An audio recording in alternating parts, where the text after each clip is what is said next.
싶은 교육 채널.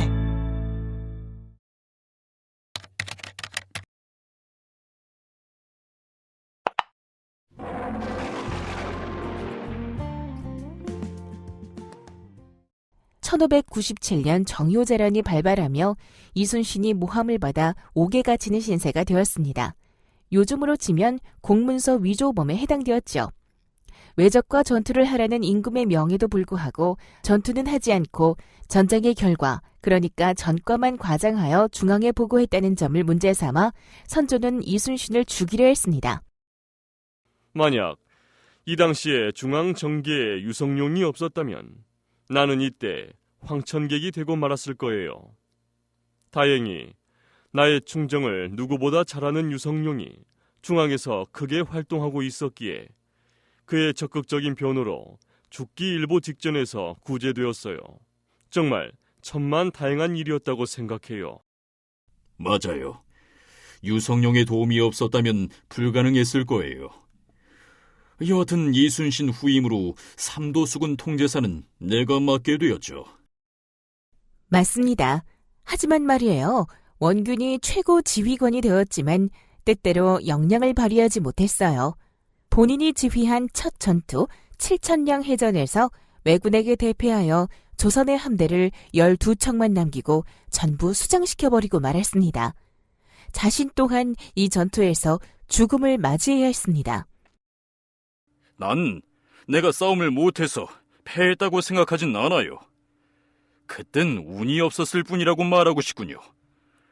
당연히 분하고 억울한 것은 누구보다 나 자신일 테니 말이에요. 원균이 전쟁에서 참패할 때 이순신은 뭐하고 있었을까요? 모함에 빠져 죽기 일보 직전까지 간 나는 간신히 구제되어 백의 종군을 하고 있었어요. 즉, 군대에 복귀하기는 했지만 아무 직책이 없이 일을 하고 있었죠. 맞아요. 원균이 패배했다는 소식을 전해들은 선조는 어찌할 바를 모르고 우왕좌왕하는 상태가 되어 자기가 죽이려 했던 이순신을 다시 발탁했습니다. 그래서 이순신이 다시 삼도 수군 통제사가 되어 조선의 수군을 지휘하게 되었습니다. 그런데 안타까운 것은 당시 조선 수군의 현실이었습니다. 이순신이 통제사로 복귀하여 군세를 살펴보니 조선 수군에 남겨진 함선은 오직 12척뿐이었어요. 임금에게 이를 보고하니 선조 임금은 바다를 버리고 육지에서 왜군을 막으라고 명령했습니다.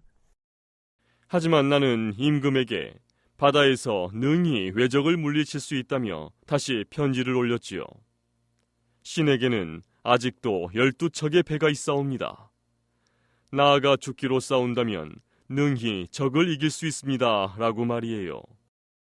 아니나 다를까 이순신은 이 배들을 이끌고 진도로 가서 울돌목 명량을 굳게 지키며 서해안으로 넘어가려는 왜군 함선 133척을 상대로 죽기를 각오하고 싸웠습니다.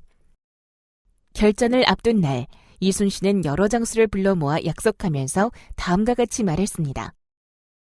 병법에 반드시 죽고자 하면 살고 살려고만 하면 죽는다고 했으며 또 한 사람이 길목을 지키면 1000사람이라도 두렵게 한다고 했음은 지금 우리를 두고 하는 말이다. 살려는 생각은 하지 마라.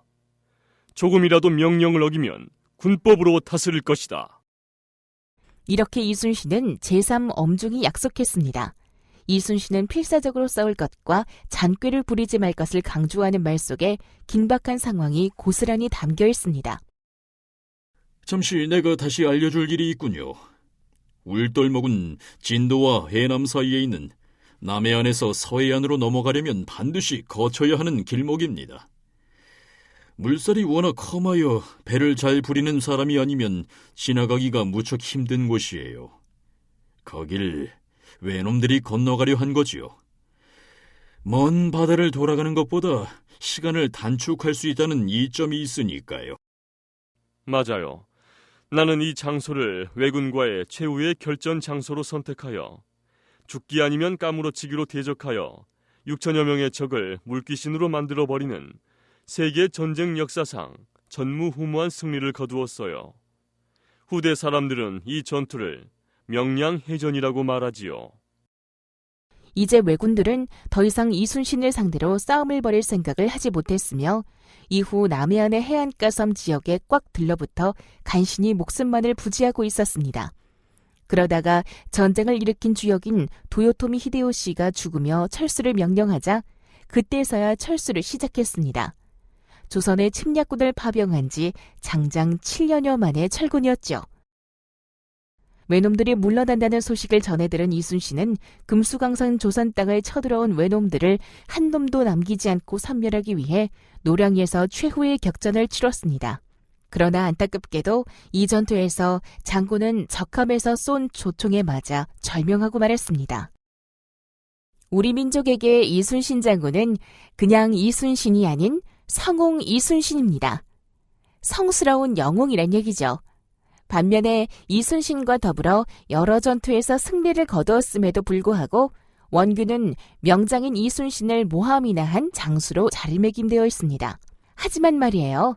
실제 역사 기록은 원균도 임진왜란 당시에 큰 공을 세운 장수로 인정하고 있습니다. 임진왜란이 끝난 이후 선조임금은 선무공신을 선정하여 원균에게 권율, 이순신과 함께 최고 훈장을 내려줬습니다. 선무공신은 외란 당시 왜군과 직접 싸웠거나 승리하는 데 큰 도움을 준 관리들에게 내린 포상입니다. 이로 보아 두 사람이 살았던 당대에는 칠천량에서 비록 대패했지만 원균의 공을 이순신 장군의 전공만큼 높이 평가했음을 알 수 있습니다. 그런데 왜 현재 우리는 이순신은 명장으로 원균은 배신자로만 생각할까요? 그 이유를 자세히 추적하기는 힘들 것 같습니다. 단지 임진왜란 당시의 국난 극복이 이순신 장군 혼자의 힘으로 이루어졌다는 단순한 생각은 조금 수정할 필요가 있습니다.